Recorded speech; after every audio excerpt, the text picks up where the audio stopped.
Hello everyone, আজকে আমরা অষ্টম শ্রেণীর অনুশীলনী 2.1-এর 15 নম্বর ম্যাথটা সলভ করব। তো কি বলা আছে অঙ্কে সেই জিনিসটা একবার আমরা পড়ি। এখানে বলছে রড্রিক গোমেজ নামে একটা ব্যক্তি 3 বছরের জন্য 10,000 টাকা এবং 4 বছরের জন্য 15,000 টাকা ব্যাংক থেকে ঋণ নিয়ে মোট 9,900 টাকা 9,900 টাকা, আচ্ছা এখানে টাকা দুইবার লিখছি, এটা কেটে দিলাম, 9,900 টাকা মুনাফা দেন। উভয় ক্ষেত্রে মুনাফার হার সমান হলে মুনাফার হার নির্ণয় করো। আমাদের মুনাফার হার নির্ণয় করতে বলা হয়েছে এবং এখানে দুইটা ডাটা দেওয়া আছে যে তিনি 3 বছরের জন্য 10,000 টাকা একটা ব্যাংক থেকে নিছে 3 বছরের জন্য, এবং 4 বছরের জন্য 15,000 টাকা, 4 বছরের জন্য 15,000 টাকা আরেকটা ব্যাংক থেকে নিছে। ঠিক আছে, তো আমরা এটা সমাধানে চলে যাই।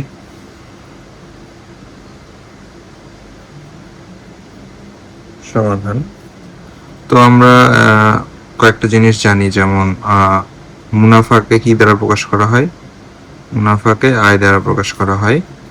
তারপরে সময়কে এন দ্বারা প্রকাশ করা হয় এবং মুনাফার হারকে প্রকাশ করা হয় হচ্ছে আর দিয়ে। ঠিক আছে, এই হলো বিষয়। আর একটা হচ্ছে আসলকে পি দিয়ে প্রকাশ করা হয়। ঠিক আছে, এই কয়েকটা জিনিস আমরা জানি। আমরা এর আগের অঙ্কগুলো যখন সলভ করছিলাম তখন এগুলা ইউজ করে সলভ করছি। ঠিক আছে, তো এখানে দেখো যে টাকাটা ঋণ নিছে সেটা হচ্ছে আসল টাকা। ঠিক আছে, তো আমরা প্রথমটার ক্ষেত্রে মুনাফাটা বের করব এবং তারপরে দ্বিতীয়টার ক্ষেত্রে মুনাফা বের করব। ঠিক আছে, তো আমরা লিখব যে প্রথম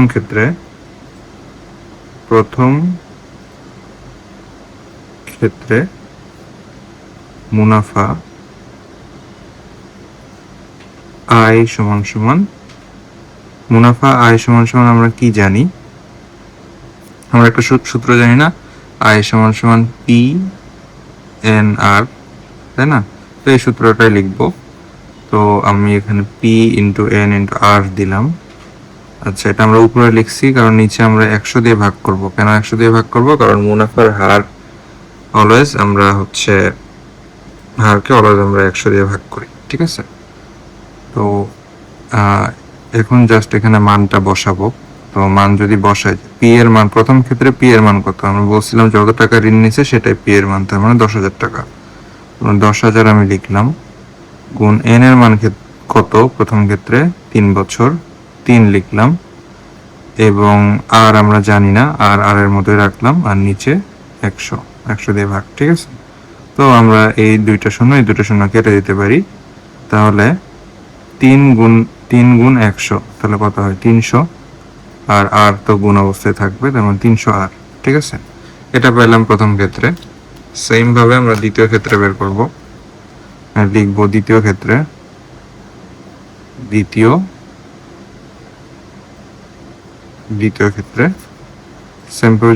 মুনাফা বের করব। মুনাফা আই সমান সমান same p into n into r divided by 100। এটাকে যদি আমরা লিখি তাহলে দেখো দ্বিতীয় ক্ষেত্রে কত টাকা, আসল কত টাকা, 15,000 টাকা। তো আমরা লিখলাম 15,000 গুণ এন এর মান কত, দ্বিতীয় ক্ষেত্রে দেখো 4 বছরের জন্য 4 গুণ আর এর মান আমরা জানি না, তাই আর এর মতো রাখলাম, নিচে 100 দিয়ে ভাগ করলাম। তো এই দুই শূন্য কাটা গেল। তো এটা যদি আমরা গুণ করি তাহলে কি হবে, 4 15 60, আর একটা হচ্ছে 0, তাই না, ইন্টু আর। তাহলে দেখো প্রথম ক্ষেত্রে আমরা মুনাফা বের করলাম 300 ইন্টু আর, দ্বিতীয় ক্ষেত্রে আমরা মুনাফা বের করলাম 600 ইন্টু আর। এইবার আসো অঙ্কে, এখানে বলছে দেখো দুইটা ব্যাংক থেকে ঋণ নিয়ে মোট 9,900 টাকা মুনাফা দেন। তো দুইটা ব্যাংক থেকে ঋণ নিয়ে 9,900 টাকা মুনাফা বা সুদ দিছে। ঠিক আছে, তাহলে দেখো আমরা দেখো এই মুনাফা প্রথম ক্ষেত্রে একটা মুনাফা পাইছি, দ্বিতীয় ক্ষেত্রে একটা মুনাফা পাইছি, তাহলে এই দুইটা মুনাফার যোগফল এই 9,900 সমান হবে, তাই না? তাই তো বলতেছে, কারণ দুইটা ব্যাংক থেকে টোটাল মুনাফা যত দেয় সেটা হচ্ছে 9,900 টাকা। তো আমরা এভাবে লিখতে পারি, যে প্রশ্ন মতে এই যে দেখো 300 ইন্টু আর যোগ 600 ইন্টু আর সমান সমান 9,900 টাকা, তাই না?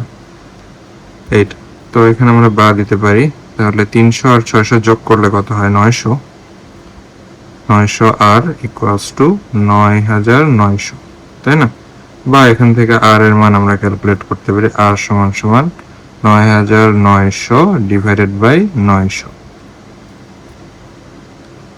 তাই না? তো এটা যদি আমরা নর্মালি 2 কেটে দিতে পারি, আর 9 দিয়ে যদি 99 কে ভাগ করি তাহলে 11 হয়, তাহলে 11%, এটাই উত্তর। অর্থাৎ এই মুনাফার হার হচ্ছে কত পেলাম? 11%, ঠিক আছে? এটাই আমাদের উত্তর।